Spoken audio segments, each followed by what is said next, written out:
Siguro kung nakapagpalo ka sa akin from the start, napanood mo lahat ng interview ko, doon po yung sagot. Ito is inborn gift. Hindi ko talaga ito pinag-aralan or kung saan itong binibigay sa akin.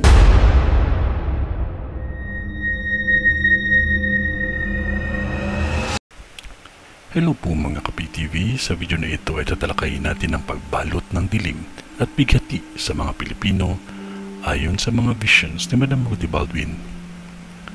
Pero kung ikaw ay hindi pa nakasubscribe sa aking channel, baka naman.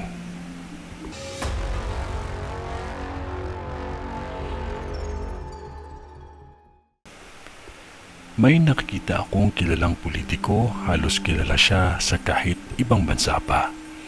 Ang hindi inaasahan ang pagkasawi nito. Dalawang politiko ito na nakikita ko ng magpapaalam na sa mundo natin.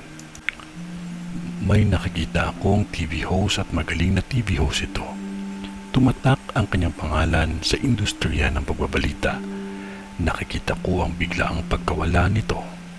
Nasawi ito ng hindi inaasahan ng lahat at babae ito. May isang lalaki na TV host ang nakikita ko na maaaksidente sa hindi inaasahan. Mahalaga ang magmaingat sa lahat ng oras.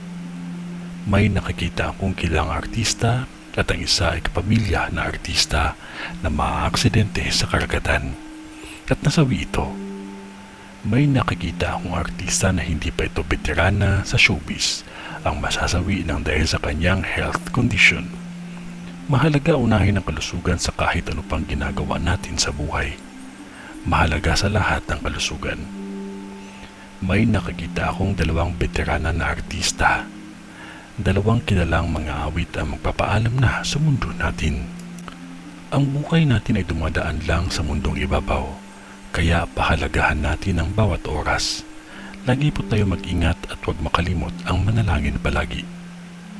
Ito ay ang bisyo ni Madam sa showbiz. Sa ngalan ng Diyos Ama, ng Diyos Anak, at ng Diyos Espiritu Santo. Amen.